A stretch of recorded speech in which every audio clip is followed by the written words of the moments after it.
and welcome to another episode of the World of Football show here on Sports Tonight Live. I'm your host, Mina Rzouki, and today I'm joined by none other than Bundesliga expert Raphael Honigstein. Hello, Rafa, how are you? How are you? It's been an interesting week in the Champions League. I'm pretty convinced that the German teams are a little bit cursed. What with Schalke's Julian Draxler suffering a horrific injury. Meanwhile, Milan actually won something, which is a sight to behold in recent weeks. And of course, City and Juventus continue to draw. Let's get right to it. What did you think of Barté boys battering Bayern Munich? Well, it was a real terrible defeat for Bayern. I mean, they went into this game with a bit of controversy between the sporting director Matthias Sommer and Jupp Heynckes. Sommer being very vocal, very critical of the team when they beat Six Bayern. Wins, 6 I know, games. it's a typical Bayern thing. They sometimes feel that when a team are doing well, that's actually the moment to criticise them, just to keep them going and keep them on the edge. And he did that after the Bremen game. Jupp Heynckes came in, the coach, saying before the Barca game, I'm not happy with this kind of public criticism about my team. It was unwarranted, uncalled for. And after the defeat, he again reiterated that he didn't want that kind of debate in public, and he said we don't need that kind of populism. So the relationship between the two of them described to a bit of a Cold War situation in some of the Munich papers. Is that the reason behind the poor performance, do you think? Or did that have any effect on it whatsoever? Because it wasn't actually a poor performance. Yeah, I don't think it had any effect. I mean, if anything, Sommer might actually feel vindicated because Bayern were a little bit slow. I think they're a bit complacent. They went into this game thinking, we just turn up here in Minsk and it's going to be okay. And it wasn't, because they didn't take their chances. And then they were hit on the counter attack on the break when they really didn't get the marking right at all. So I think it was a blip. It was a poor performance, but not the kind of defeat I think that suggests necessarily that something fundamental is really wrong with the side. Simply an off day. Really, despite the fact that last season I would say the problem about them is that they do seem like a very lethargic team, and when you hit them with the way that Dortmund plays, fast energy, high pressing, they seem to suffer a lot, and that still looks like to be the problem at the moment. And they look terrified in the second half because they didn't want to concede space to allow for a counter-attack. And this is Barté that we're talking about, that by all means is now not a small team, and if you look at what they've been doing, but they're not exactly a team that should be terrifying Bayern Munich. Yeah, no, you're right. I mean, first of all, Dortmund can make a lot of sides look ordinary, as we saw this week. But the thing here wasn't so much that they couldn't cope with the pressing, but they had actually a lot of possession and dominance, but then switched off when they lost the possession. I think the balance wasn't right. The mental attitude wasn't right, because they always will have enough firepower going forward. But you need also these guys, Ribéry, etc., to work back. And I think they were just a little bit slower to come back, a little bit more complacent, a little bit more relying on the guys at the back to sort it out themselves, because this is only Barté that we're talking about. They had that kind of mindset, nothing will happen. So I don't think there was any tactical problems. I don't think it was, them being made look ordinary by Dortmund or a really high-pressing side. This wasn't really the situation. Barté set fairly deep and then hit them on the break, which is the way that any team in the world tried to play against Bayern. Yeah. Usually they don't succeed, and they perhaps shouldn't have succeeded. But, the way that Bayern have been playing this season, I see an improvement compared to last, and I don't think that this result should really necessarily cloud the judgment too much. I still think that they're looking like a very solid outfit this year. So you do think that they'll qualify out of the group? Yeah, of course. I mean, they've got now Lille home and away and home. Who are looking terrible, Lille, at the moment. They're the whipping boys of this group. So but I wouldn't have thought so. No, but I think with Lille, there is obviously the Eden Hazard hangover in a sense, and I think there's a side who really struggle, and they don't seem to be going anywhere. I think when this kind of team come close to winning things or win things, maybe a couple of years ago, then how do you keep that going? The best players tend to move on. Those who who left behind, they think, what am I playing here for? I can't get the move. We're not going to win anything. And I think you get into this kind of trot, and that's certainly what's happening in the league.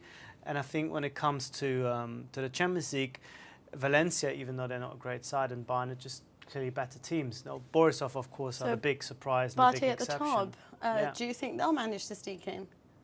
To sneak in? I still think Valencia and Bayern will qualify. You still think it'll be yeah, Valencia, I mean, despite their stuttering start in La Liga? I mean, Valencia played a really good game against Lille at home, very, very solid. They were always going to win this game. It's not exactly a great opponent, though. No, you're right, but still, you know, they needed to be beaten, and they did so. And I think now with back-to-back against Borisov, I think Valencia will just have a little bit too much. So I think Borisov will enjoy the moment in the sun, and of course it was the biggest win in the team's history, perhaps the biggest win in Belarusian football history against Bayern. Yeah, indeed. And it was great to see them celebrate. It's a very, very small club from a very small town of 150,000 inhabitants. What I find surprising as well is that they're known for their defensive solidity, but what we saw was a wonderful attack. But let's move it over to the thrilling German side that was Dortmund, that was so unlucky to have not gone away with all 3 points against Manchester City. Yeah, they weren't lucky. Game. They weren't lucky, but they also had themselves to blame, which they kind of not realised. Converting chances. Yes, talking to them after the game, there was a real mix of pride and anger. Pride about, for once, doing themselves justice, playing the kind of game that they can play, even though they modified it a little bit. They pressed a little bit deeper than usually, so they took less of a risk. Also, Bender was playing a slightly different style than he usually does. Having said that, their game plan worked wonderfully well. 1 or 2 wobbles at the beginning and some great chances for City we shouldn't forget in the first half notwithstanding, but in the second half they really exerted themselves. They really dominated a City team that just didn't know what to do and were just restricted to hoofing it up long. I mean, their game broke down completely. And Dortmund should have taken the chances. And Lewandowski, I think, the problem for him was when that chance fell to him, which was his first real chance of the night, he wanted to be special. He wanted to smash it in with the outside of his boot, have this really emphatic showpiece, showreel kind of finish instead of just calmly side-footing it into the corner, into any corner. He could have picked any corner he wanted. And that was ultimately the miss that cost them more than a penalty that was controversial, but by no means a scandal. Yes, it was controversial indeed. What I like so much is that they brought their league game into this match. You know, they played their actual high-pressing game. They were risky going forward, and they seemed united. You didn't see that they lacked experience like they did last season. There was a genuine attempt, a sort of a confidence about them going forward, which I'm sure had to do with also with their wonderful win over the weekend. Yeah. But what I wanted to say is, do you think that they did better because Mancini didn't really get his tactics right? Because he doesn't seem to be changing. Well, I mean, he saw what was going on in the midfield at Manchester City. He didn't really change that much to do with it. Tactically, there weren't right substitutions. Do you think that had a part to play? Absolutely. I mean, it was puzzling, some of the stuff he did yesterday. First of all, I didn't quite understand why Carlos Tevez was left out. I didn't understand why it took him so long to make any attacking substitutions. But you don't understand why Dzeko was chosen to play. Surely that makes sense. German opposition, he but understands so what? the game. But so what? I mean, he's been scoring left, right and centre. I don't know about that. 4 goals, yes, but I think Tevez and Aguero are still the best partnership that he has, and I think even Balotelli would probably be more of a threat when it comes to German teams. You know, they're still very much traumatized by what he did to them. So, you know, I don't think that Dzeko, you know, had to be there simply because he played in Wolfsburg 2 years ago. But having said that, I mean, that wasn't even the biggest problem for me. Once Javi Garcia was gone, there was absolutely no one who could just pick up the ball from the back four and do something with it. Rodwell is a very, very inexperienced player. To put it kindly, he's inexperienced. Too much pressure on Touré on the ball was targeted by 3 or 4 players. He was a little bit slower than usual. Maybe he wasn't fully fit. I don't know what was wrong with him, but he couldn't get rid of the ball. He was caught 3 or 4 times, and even when he had it, he's not a guy who's going to play through you. He's only going to either run, which he couldn't because there was no space, or play it really long in a straight line. And none of these passes worked. So the game, as a result, broke down completely. I didn't understand why there wasn't anyone a little bit deeper.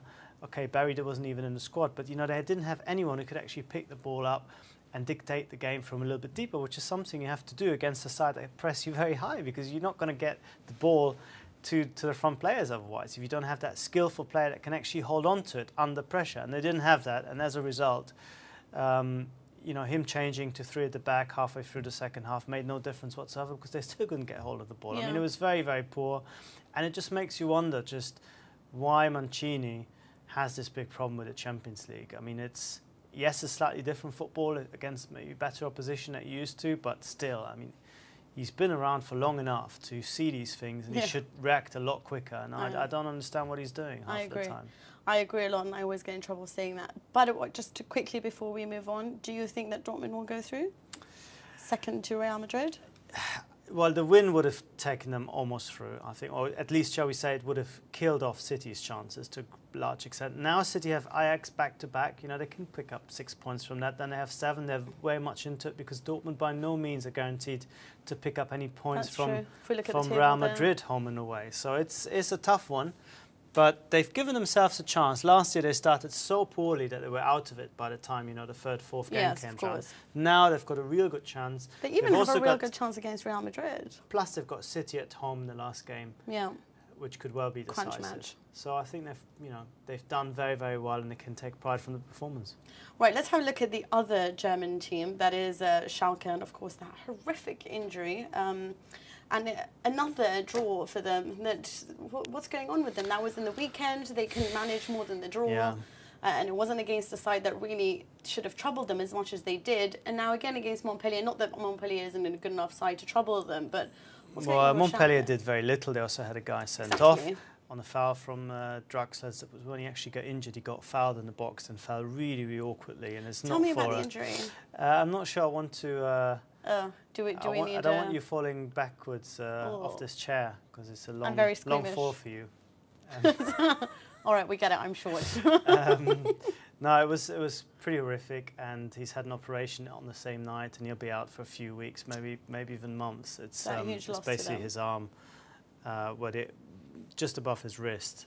It's not very nice. Anyway, the point with Schalke is that they were 2-1 up, and they should have really seen this game out, just as they should have seen the game against Düsseldorf and the weekend out. And again, they were pegged back in the very last minute, and it was a real stupid way to give up 2 points, especially with Arsenal going so strong. They could have easily now put themselves in a position where they have enough to get through in a second spot, and now they still have to do this battle with Montpellier and perhaps even Olympiacos. So very, very annoying result. By all means, Arsenal don't look that strong either. No, you're right. They don't look strong, and Schalke have something when it comes to going forward, because Huntelaar again had a great game, a pretty good game I should say, also scored a penalty, which was something that was becoming a bit of a problem for German teams. You know, they kept missing these penalties, especially in Europe, which is really strange. I mean, a lot of these guys are not actually German, but still you'd expect them to do better, and it was a relief to see him actually convert one. But yeah, they have the kind of team that kind of a 6 out of 10 in every position.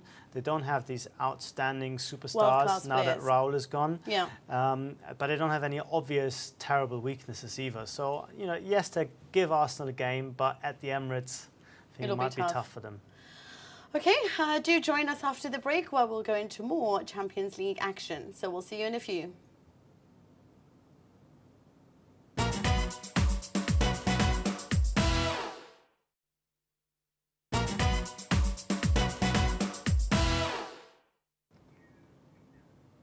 Hello and welcome back to the World Football Show. And now we continue the talk of the Champions League. Let's jump straight into the Italian side of things. What did you think about AC Milan actually managing a win against Zenit? And do you think that the internal troubles that are going on with, you know, Zenit St. Petersburg at the moment is the reason behind it? Well, I'm sure it didn't help them with the preparation. First of all, you had these reactions against Hulk, these weird was it, like a bomb fake or bomb something? with a face of his on top of it. And that's all because they've paid money to bring in a superstar. Well, you don't know who put that there. I don't think Igor Denisov, who was very outspoken, actually put that fake bomb into the outside the club HQ. But that's a different debate. I mean, the guys who are there, who were the sort of biggest name there, they're quite happy that these guys have come in, but at the same time, they're not happy that they're completely dwarfed when it comes to the wages, and some of them themselves were trying to renegotiate their packages, and now these guys are coming in and the club are saying, huge money. And the club are saying to them, look, we can't give you that money because all that money is going to Hulk and Witzel, etc., which is not something that's really... But is that really a clever strategy when you're trying to build together a team and you know, based on unity and cohesion? That's always your problem when you add players that earn a lot more than the rest of the side. You're going to create well, not divide, but a special situation for them. And they have to be really, really good to justify that, because otherwise the team will get back on their backs. And also you have to be aware of the dynamics that result from that. And of course, you know, they weren't really that great for the whole season. Now they added these guys and it still hasn't quite clicked. And I think Milan found them at a very good time. I mean, Milan, I think, were quite happy to, for once, be very reactive and just pick them off a little bit on the break. Play a game that they can't really play against, say, our sides who they themselves sit deep. But I mean, they were very lucky. It was an own goal. It was practically 2 own goals. And let's welcome Tancredi Palmeri, our European football expert, concentrating on Italy. How are you? Ciao. Buongiorno, guys. Everything is fine here. Even better since that Milan shipped that 3 points in the way that they don't know even how. But honestly, Tancredi, let's be honest. Do you think they deserve to win that match? Honestly, no. If you look at all the chances that Zenit had in a normal game, you usually drop the points, even because they pretty settled down after the first half an hour. But you know, sometimes in this beginning of the season, they have not been just poor, they've been even unlucky, so sometimes it's good. And they had an unbelievable performance of Abbiati. Guys, Abbiati just, I think that could be one of the goalkeeper performance of the season in the top 5, top 10, because it was like... hold on a second, sorry, but hold on a second. What about the second goal? Yeah, the second goal of who? That he conceded. It was Abbiati's fault. It was his fault. Yeah, you are right, Rafa. But I must say that when I saw that, I said, okay, I was going to give a 9 out of 10 in my ratings to Abbiati. Then I have to drop to some 7, something like that. But then in the second half, he did other 4 decisive, like in the first half. So it was something like, okay, we can allow you to have that mistake anyway. Guys, there were really unbelievable saves. I think there should be around some video with all the packs of the at least 6 or 7, because it was just for 90 minutes from the beginning until the end. So it's acceptable anyway. Okay, but do you think this makes up for their terrible start to the season in Serie A, and will Allegri be offered a little bit more time on the back of this result? The thing is that now it's no more a matter of time. We have to believe, at least in this moment, to the words of the CEO of Galliani, that spoke even half of Berlusconi, when he said 1 week ago, after that Milan won San Siro in Cagliari, even if they are always winning in San Siro with Cagliari, not gonna mean anything with this, but Galliani said it's not a matter of time. With Allegri, we have to get back our quality, our confidence. So seems that all in all, if they didn't sack Allegri after losing to Udinese, seems that anyway they are waiting for that and giving him some couple of months more. Must say also that brawl that was leaked on the newspaper between Allegri and Inzaghi pretty played on the nerves of Berlusconi, that is never having this kind of episodes at his team. If we think about Berlusconi house as the house of lust where everything is happening, well, that is not actually in that way in Milan. Everything is under control in Milan. So that, I must say, probably hurt Allegri in some way. Now the question mark is no more about how long Allegri will last. The question mark is will he be able to bring at last quality? Will he be able to have skills to handle the situation? You know that I'm completely not thinking that he would be able. But so that gave some bit more time. What can upset the situation? So wouldn't be a loss, wouldn't be losing 1 game, but losing a particular game. And so in that case, maybe the derby is more, could harm more Allegri than the others. Well, I'm not entirely sure whether Allegri really is the wonderful coach that so many Milan directors think he is. But you should introduce me to these Milan fans, because I don't know a single one that think that he's a wonderful coach. Well, honestly. Galliani does. And he's a Milan director, isn't he? We're talking about fans, come on. No, I said directors. But anyway, let's move on to a wonderful manager who is loved and who was sorely missed in the match against Shakhtar. Are we talking about me? Oh, thank you very much. No, just let me speak. Okay, so Juventus versus Shakhtar. This is a bizarre performance in every aspect of the game. Honestly, this wasn't a typical Juventus side. By the 30th minute, they still only had 30% possession, no shots. They weren't managing to do anything of note. Shakhtar completely dominated them, and you sensed immaturity on their behalf, and they really missed Antonio Conte on the sidelines. Do you think this is when we start to notice his absence? I wouldn't agree totally with that. I mean, if you ask me, would the presence of Antonio Conte at the sideline upgrade the level of Juventus?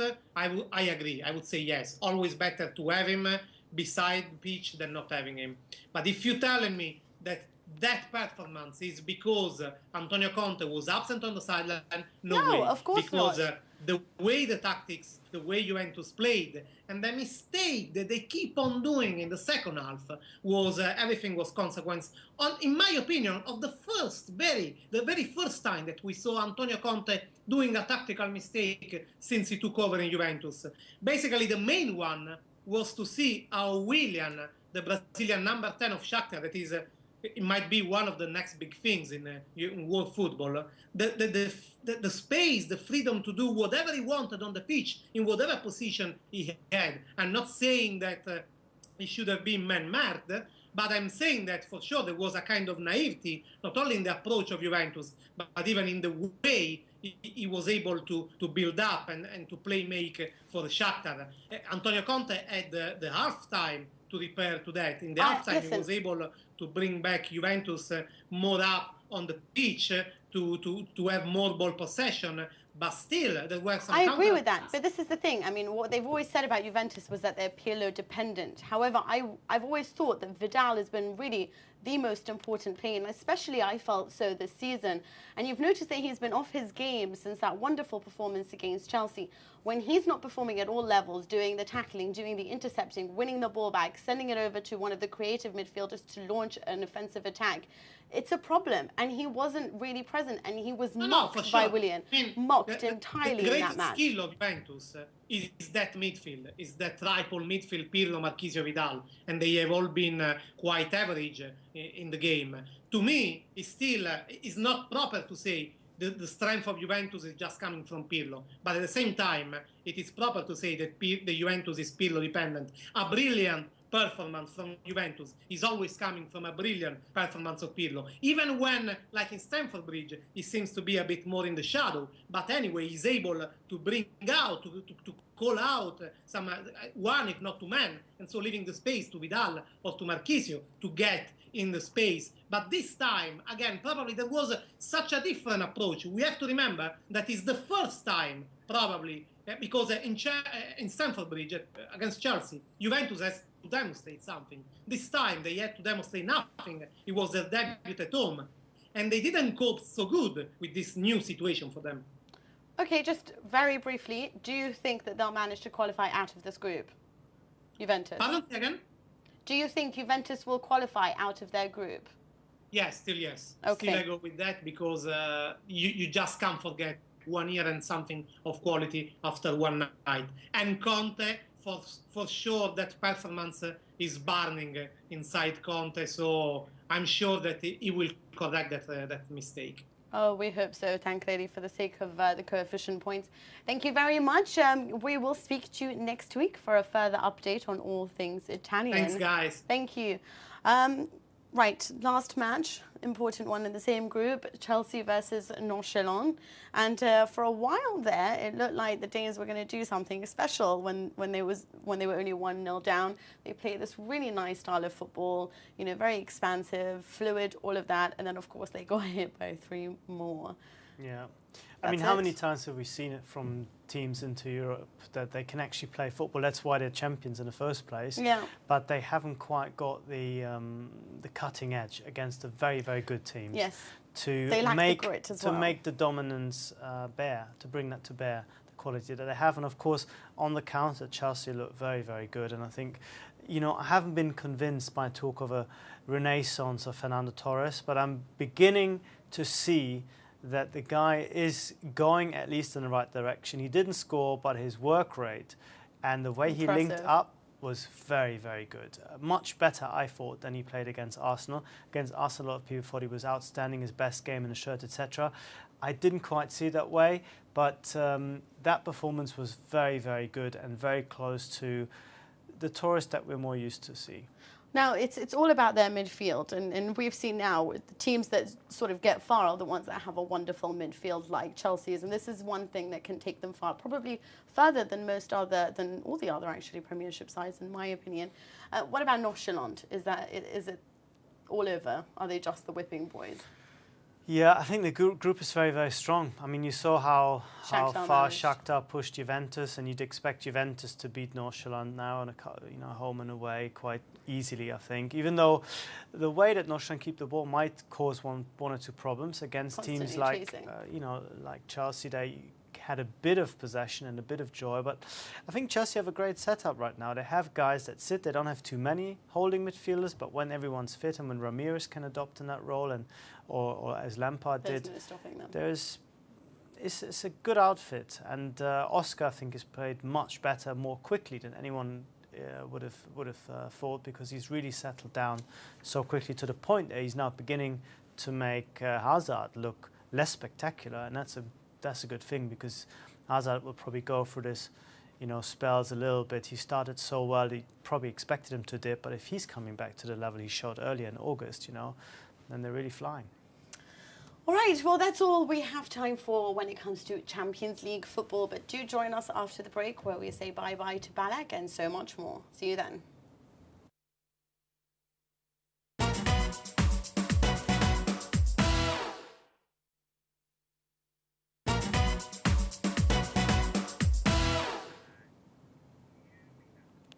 Hello and welcome back to the World of Football show. I'm still your host, Mina Rzouki, and I'm still joined by Raphael Honigstein. It's all Germany today, and I'm going to blame Raphael for this, who is very excited at the moment. But it is kind of an important moment for German football, especially with the retirement of Michael Ballack. Yeah, and it's a bit of a sad story, really, because here's a guy who was the outstanding footballer of his generation. Which was a blessing for him, but also a curse, because he didn't quite have the players with him in any of the teams he played for, certainly domestically, to take him that extra step. I mean, to actually win something. To win international title. Of course, he won plenty of domestic titles. Yes. Leverkusen came very close in 2002. Very unlucky Germany in the final. Germany, as we know, he took them to the final, then missed it because of the yellow card. Then a few years later, probably even more heartbreaking to lose against Chelsea in the final in Moscow in 2008. So it's a guy, rightly or wrongly, who will always seen it just coming up a little bit short. Even the fact that he's perched on 98 caps and just didn't get quite to the 100 because of the foul really by Kevin Prince Boateng, which effectively ended his career 2 years ago in the FA Cup final at Wembley. It's a guy who never quite got to where he perhaps should have been in order to join sort of the German Hall of Fame with the likes of Beckenbauer, Matthäus, Klinsmann, etc., people who won big titles internationally. He will never be seen as important, even though as a player he had the talent and he was outstanding. But what could he have done to have sort of taken that last step? Was it really dependent on the squad around him, and you just think that they've just never been good enough? I think so. I mean, look at 2008. He scores his penalty. John Terry steps up. If he scores, Ballack is the hero because he has won the Champions League. If he doesn't, he's not. And there's nothing he can do about this. He's just a passenger at that point. Even 2002, Germany didn't lose the final because of him. But don't great, outstanding players lead all by themselves? But he wasn't even playing. So it's difficult to lead if you're not on the pitch. On the pitch, okay. And I mean, that is a bit of a joke because, he's seen as a runner-up in 2002. If it wasn't for him, Germany and Leverkusen wouldn't have even been anywhere close to the final. So, you take your team to the final and then you say, oh, you're a loser. It's a little bit harsh. Yeah, it's taking it the wrong way around. You should really look at what he has done with his own talent. But why now? Why? I mean, so he was out of a contract. Why not do what sort of Del Piero did, or go to Sydney, or do what all the other Beckhams, whatever, went with the MLS? Why did he decide to quit now? He's still young, relatively, in comparison to these other stars. He's 35, but I think the issue for him was that he wouldn't have liked to go to a place where he didn't enjoy the league or didn't enjoy the lifestyle. I think if it was another move like Pirlo, it would have had to be to a place where you actually enjoy living for. He wasn't really interested in going to China. He wasn't really interested to go to the Gulf. So those offers were out the window. Even Montreal, who made him a kind of offer, he thought, Montreal, not really that interested. New York, yes, but LA, yes, but Montreal, not really for me. Plus, also there are some personal reasons because he's recently split up from his wife. The kids are all in Munich. He wants to spend more time with them because they're not with his mum, etc., etc. So I think all in all, it was a good decision on his behalf. And I think it's not the last we'll see of him because he really wants to be a manager. And I think we'll soon see him do his badges. And that'll be really interesting if he can do what he did on the pitch so well when he was at his best, which is really to lead teams and to sort of dominate the way they play, if he can do that from the sidelines. Well, he is the man of sacrifice. He always knew how to sacrifice himself for the side. So that will stand him in good stead if he is to become a coach. I was convinced that he was just going to be a pundit. Sort of just a pundit. No, I think that's... not very fair. he wouldn't be satisfied with that. I think he really wants to get back into the game. And I think he's also excited by that kind of challenge to see if he himself can do it. I mean, a lot of players try it and then fail, as we know, especially the bigger names tend to fail sometimes more often than guys who are coming up from a different angle with perhaps more to lose and with perhaps slightly harder work ethic. But very interesting to see if he can do it and just see how he will be seen, because in Germany you have this thing with players and sort of heroes. Once they stop playing, sometimes they can be seen as a bit of a joke, and as has-beens, as has happened to Matthäus, for example. So he needs to avoid it. I think he needs to make really smart career choices when it comes to taking his first job. He perhaps shouldn't do what for example, Matthäus or other players have done and sort of take national management jobs in Azerbaijan and Kazakhstan and these kind of places, and concentrate on something slightly closer to home. Okay, well, we have more sad news, and this is just terrible after the Julian Draxler injury, and then of course we have Vukcevic, the Hoffenheim midfielder, who is in an induced coma now because of what's happening. Hoffenheim still decided to play their game because they thought that this is a way of honouring him, that they could all be together to mourn what was happening to him, and his family were very pleased about this too. Yes. Would you have made that decision to go ahead and play? Me personally, I think it's almost impossible to anticipate just how you would react. Yeah. I think I understand what they were saying. If we all just go home and be lonely and alone, it would have probably been worse. And at least we could do something that we know how to do, and maybe even though they didn't say that, but maybe something that can take things off your mind. And you have to keep on doing what you're doing, because this is not going to be a quick fix either way. Yeah. Sadly, I think the news might get worse. He's still in a stable but very critical condition. There is absolutely no timeline on this recovery. No one knows how he's going to pull through, if at all. So you can't just say, okay, we're going to stop playing now. Yes, of course. That's not going to help anyone. And I think the key factor, as you said, was the family actually saying, it's what you've wanted. We want you to play.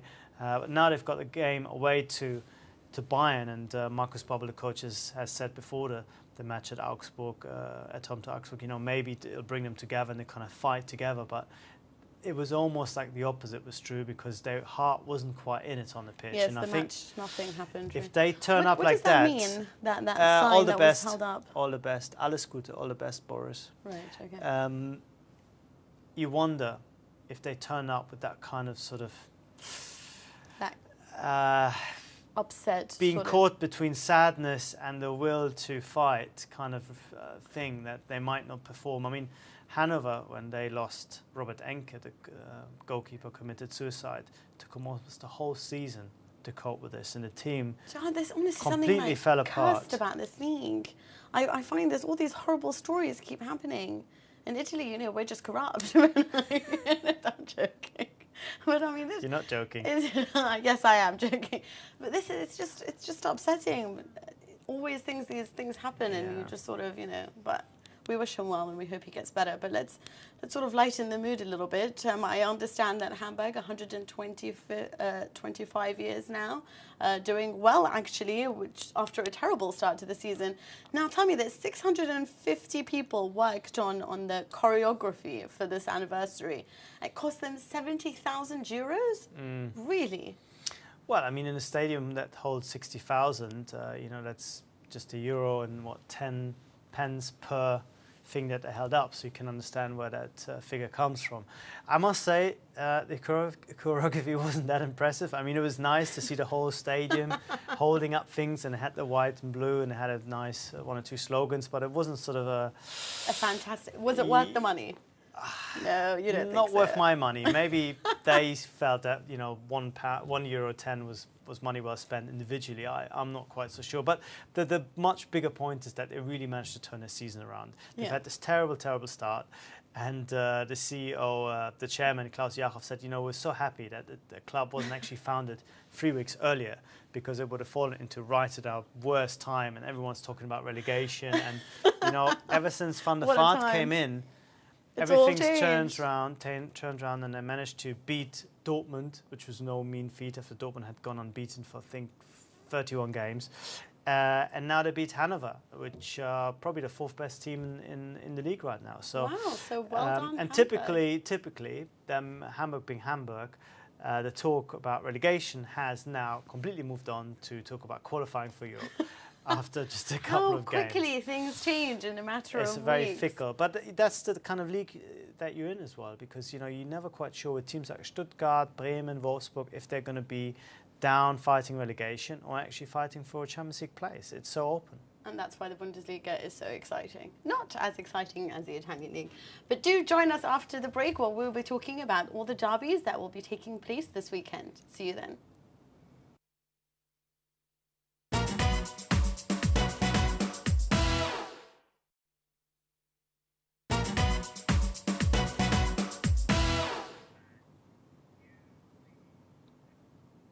Hello and welcome back to the World Football Show. And this weekend is rather exciting in the sense there's the Classico, and of course there's the Milan derby, the game of all games in Italy.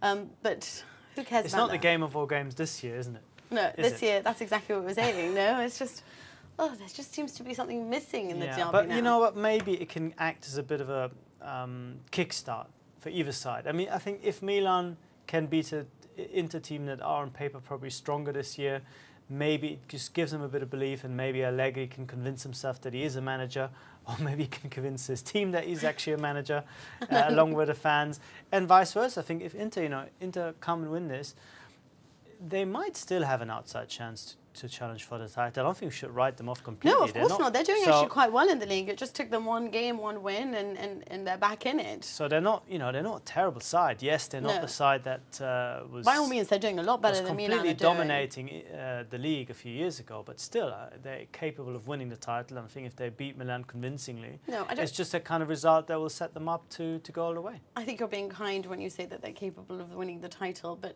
we'll get back to the Milan derby in a second. Well, because I still think that they have things missing in their squad at the moment, and in Stramaccione they have quite a young squad that's still not clicking. A rather young coach. Yeah, you're right, but I don't think they're that far away. He's obsessed with wing play and sometimes leaves his middle a little bit too exposed. But it's the Classico that I'm very excited about, mainly because I think this is a real matchup this time. I don't know what it is, because I think that, they're both stuttering a little bit. There's the exciting 3-4-3 of Villanova, which only seems to be played in the last sort of half of their matches. There's Madrid, who do really badly in the league and then do really well in the Champions League when it's a big game, and that's when they seem to be getting excited. And this is the time for them to start making up the points. Do you think it's Real to take? I don't think Barcelona's points tally has been that bad this year. Has it? No. I think it's been good. So. But I'm saying to you, I think sorry, what did I say that they were bad? What I meant was that Madrid's was bad. Oh, yeah. Well, they seem to be making it up in the Champions League. Yeah, you're right. But despite the fact that Barcelona is doing so well when it comes to points, I mean, they were a bit lucky against Sevilla, in all honesty.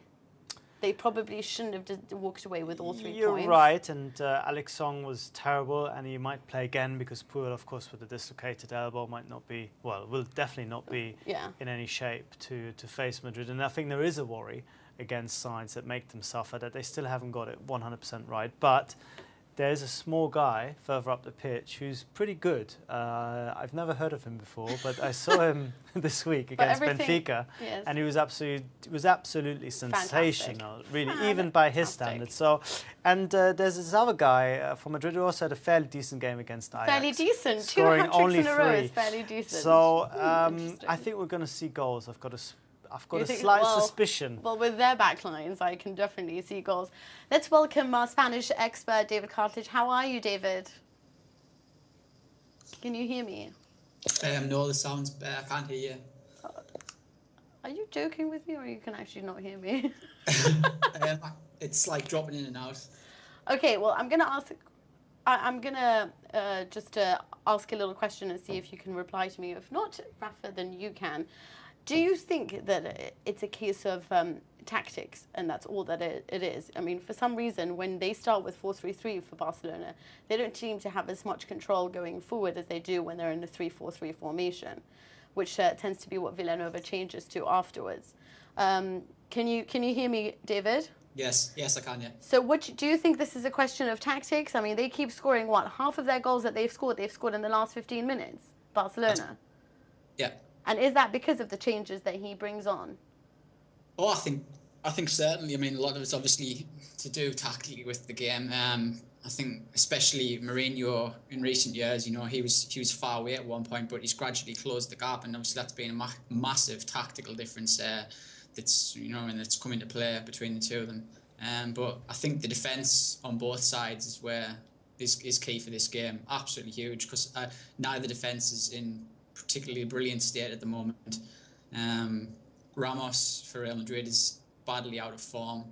Pepe is basically keeping everybody, holding everybody together there. He's the glue at the moment for them. Whereas with Barcelona, it's hard to single somebody out in the defence who's actually had a good season. Mascherano possibly so far, but it's difficult to say.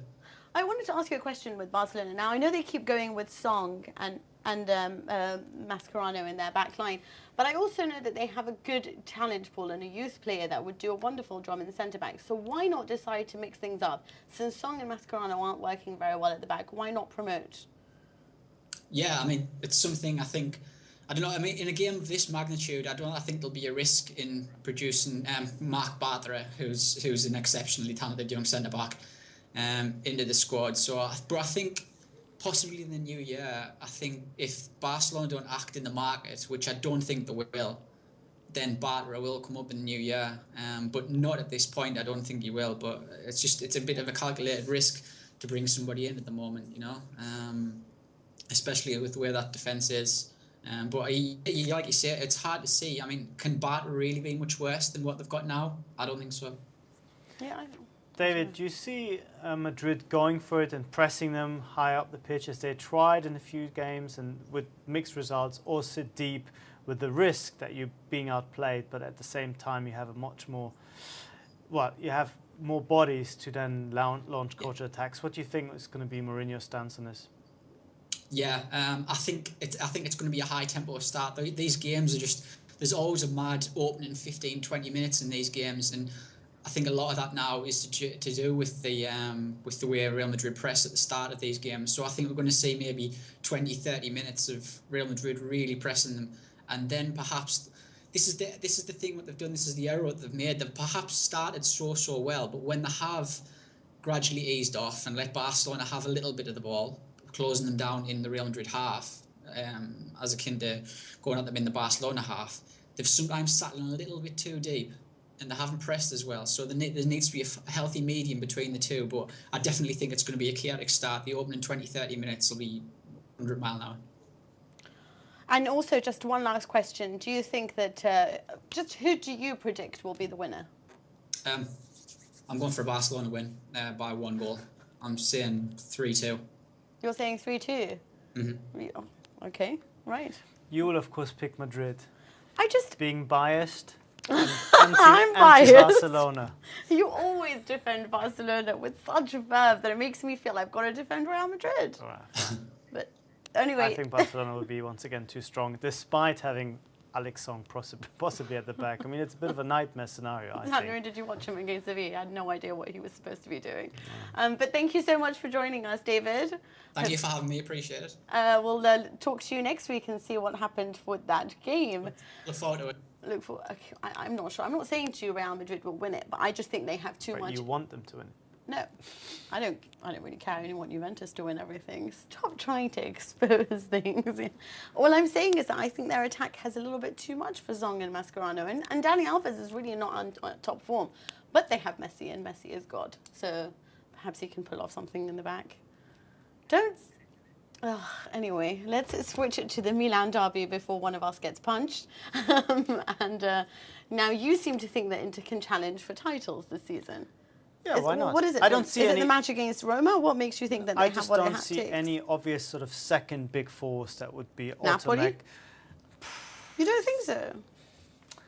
I like what Napoli do, but I just don't see that they have a team that does it throughout the season. I mean, remember last year, Udinese were in a similar position at this time of year. They looked really strong. I think they were leading the league at the time, even ahead of Juventus. And everyone who's watched them for a long time said, yeah, it's great. They have this great spell, but they can't really sustain it. And I've got the same sense with Napoli. I mean, they have fantastic options, of course, still. The fact that they managed to hold on to Cavani, I think, was brilliant.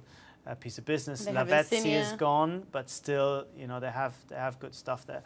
But I think still Inter, with all the rejigging and the rebuilding and stuff, I still think that there's a platform there that might just see them coming into contention. I'm not saying they're going to win the league, but I think they might establish themselves as the closest rivals that Juventus, who are still clear favourites, will have. So you still think it's all Juve's to take. So what about AC Milan? You haven't given them a shout out. You don't think that they're capable of challenging whatsoever? No, I said, if you remember, that I think a good result against Inter might just change the dynamic around. I think they're still, despite the win against Zenit, are still a bit stuck in the sense of we're not really going anywhere. This is all very terrible. This is a bad season for us. And I think nobody really believes that they can do something. I think there is almost this kind of defeatism, and I think the players are looking at Allegri, the fans are blaming Allegri. I think even the people in the top have found it easy to blame Allegri for what's going on. And there doesn't seem to be a lot of optimism, a lot of forward-looking going on, but a lot of backward-looking, saying, oh, you know, where all our beautiful players have gone. What have we got now? We've got El Shaarawy. Yeah, he's great, but he's doing really well. He's not Ibrahimovic. 5 goals and 8 appearances. No, sure, but you know, this does very much feel like a transitional side. Yes, like a side that's sort of waiting for something to happen, either on the managerial changes or on bigger, more established players coming in. It doesn't seem like a side that's actually there to be built to play now for the next 2-3 years. It's very, very makeshift, and a team that's, I think, still trying to figure out what this new Milan, the post sort of, almost I was going to say the post-Berlusconi Milan, even though he's still there, I think you know what I mean, will look like after all the big names have moved on. We still don't know. Okay. Quick predictions. Just tell me who's going to win. I'm going to go for 2-1 win for Inter. And Clasico? Clasico. 5-0 win for Barcelona. No. I like David's prediction. I think 3-2. 3-2 is a good one. You'll go for that. Barcelona. Well, I think Inter will win, and I think Madrid will win, just to be different. Shall we say that? But thank you for joining us on this show. Don't listen to what Rafa says about me and who I like and when it comes to the Spanish teams. But do join us next week. I'd just like to say thank you to my co-host. Have you enjoyed yourself? Always with you. Always. And do join us next week for the same football chat, the same place, and of course, same channel. We'll see you then. Take care.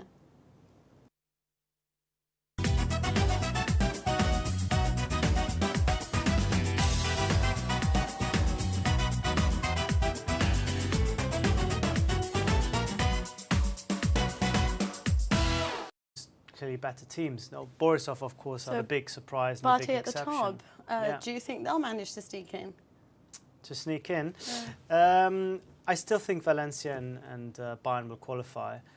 You still think it'll be Valencia, despite their stuttering start in La Liga? I mean, Valencia played a really good game against Lille at home. Very, very solid. They were always going to win this game. It's not exactly a great opponent, though. No, you're right, but still, you know, they needed to be beaten, and they did so. And I think now with back-to-back against Borisov, I think Valencia will just have a little bit too much. So I think Borisov will enjoy the moment in the sun, and of course it was the biggest win in the team's history, perhaps the biggest win in Belarusian football history against Yeah, Bayern. indeed. And it was great to see them celebrate. It's a very, very small club from a very small town of 150,000 inhabitants. What I find surprising as well is that they're known for their defensive solidity, but what we saw was a wonderful attack. But let's move it over to the thrilling German side that was Dortmund. That was so unlucky to have not gone away with all 3 points against Manchester City. Yeah, they weren't lucky. Game. They weren't lucky, but they also had themselves to blame, which they kind of realised. Not converting chances. Yes, talking to them after the game, there was a real mix of pride and anger. Pride about, for once, doing themselves justice, playing the kind of game that they can play, even though they modified a little bit. They pressed a little bit deeper than usually, so they took less of a risk. Also, Bender was playing a slightly different style than he usually does. Having said that, their game plan worked wonderfully well. 1 or 2 wobbles at the beginning and some great chances for City we shouldn't forget in the first half notwithstanding, but in the second half they really exceeded the debate in public, and he said we don't need that kind of populism. So the relationship between the two of them described to a bit of a Cold War situation in some of the Munich papers. Is that the reason behind the poor performance, do you think? Or did that have any effect on it whatsoever? It wasn't actually a poor performance. Yeah, I don't think it had any effect. I mean, if anything, Summer might actually feel vindicated because Bayern were a little bit slow. I think they're a bit complacent. They went into this game thinking, we just turn up here in Minsk and it's going to be okay. And it wasn't, because they didn't take their chances. And then they were hit on the counter attack on the break when they really didn't get the marking right at all. So I think it was a blip. It was a poor performance, but not the kind of defeat I think that suggests necessarily that something fundamental is really wrong with the side. Simply an off day. Really, despite the fact that last season, I would say the problem about them is that they do seem like a very lethargic team. And when you hit them with the way that Dortmund plays, fast energy, high pressing, they seem to suffer a lot. And that still looks like to be the problem at the moment. And they look terrified in the second half because they didn't want to concede space to allow for a counter-attack. And this is Bate that we're talking about, that, by all means is now not a small team and if you look at what they've been doing, but they're not exactly a team that should be terrifying Bayern Munich. Yeah, no, you're right. I mean, first of all, Dortmund can make a lot of sides look ordinary, as we saw this week. But the thing here wasn't so much that they couldn't cope with the pressing, but they had actually a lot of possession and dominance, but then switched off when they lost the possession. I think the balance wasn't right. The mental attitude wasn't right, because they always will have enough firepower going forward. But you need also these guys, Ribéry, etc., to work back. And I think they were just a little bit slower to come back, a little bit more complacent, a little bit more relying on the guys at the back to sort it out themselves, because this is only Bate that we're talking about. They had that kind of mindset, nothing will happen.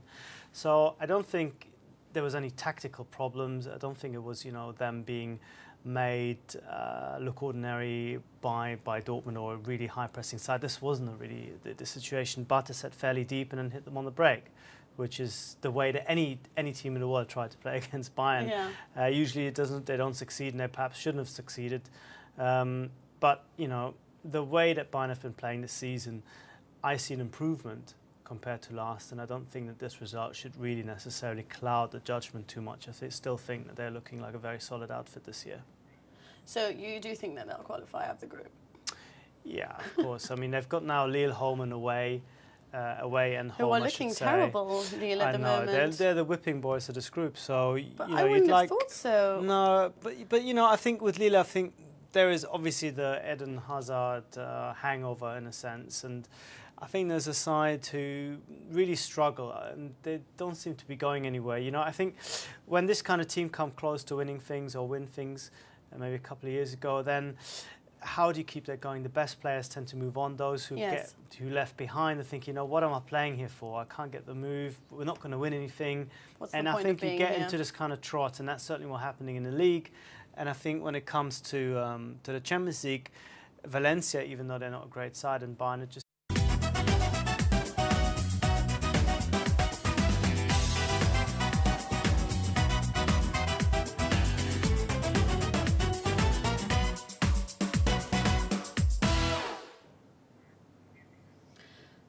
welcome to another episode of the World of Football show here on Sports Tonight Live. I'm your host, Mina Rzouki, and today I'm joined by none other than Bundesliga expert Raphael Honigstein. Hello, Rafa, how are you? How are you? It's been an interesting week in the Champions League. I'm pretty convinced that the German teams are a little bit cursed. What with Schalke's Julian Draxler suffering a horrific injury. Meanwhile, Milan actually won something, which is a sight to behold in recent weeks. And of course, City and Juventus continue to draw. Let's get right to it. What did you think of Bate boys battering Bayern Munich? Well, it was a real terrible defeat for Bayern. I mean, they went into this game with a bit of controversy between the sporting director Matthias Sommer and Jupp Heynckes. Sommer being very vocal, very critical of the team when they beat Six Bayern. wins, 6 I know, games. it's a typical Bayern thing. They sometimes feel that when a team are doing well, that's actually the moment to criticise them, just to keep them going and keep them on the edge. And he did that after the Bremen game. Jupp Heynckes came in, the coach, saying before the Bate game, I'm not happy with this kind of public criticism about my team. It was unwarranted, uncalled for. And after the defeat, he again reiterated that he didn't want that kind of to themselves. They really dominated a City team that just didn't know what to do and were just restricted to hoofing it up long. I mean, their game broke down completely. And Dortmund should have taken the chances. And Lewandowski, I think, the problem for him was when that chance fell to him, which was his first real chance of the night, he wanted to be special. He wanted to smash it in with the outside of his boot, have this really emphatic showpiece, showreel kind of finish instead of just calmly side-footing it into the corner, into any corner. He could have picked any corner he wanted. And that was ultimately the miss that cost him more than a penalty that was controversial, but by no means a scandal. Yes, it was controversial indeed. What I like so much is that they brought their league game into this match. You know, they played their actual high-pressing game. They were risky going forward, and they seemed united. You didn't see that they lacked experience like they did last season. There was a genuine attempt, a sort of a confidence about them going forward, which I'm sure had to do with also with their wonderful win over the weekend. Yeah. But what I wanted to say is, do you think that they did better because Mancini didn't really get his tactics right? Because he doesn't seem to be changing. Well, I mean, he saw what was going on in the midfield at Manchester City. He didn't really change that much to do with it. Tactically, there weren't right substitutions. Do you think that had a part to play? Absolutely. I mean, it was puzzling, some of the stuff he did yesterday. First of all, I didn't quite understand why Carlos Tevez was left out. I didn't understand why it took him so long to make any attacking substitutions. But you don't understand why Dzeko was chosen to play. Surely that makes sense to German opposition. He understands but so what? The game. But so what? I mean, he's been scoring left, right and centre. I don't know about that. 4 goals, yes, but I think Tevez and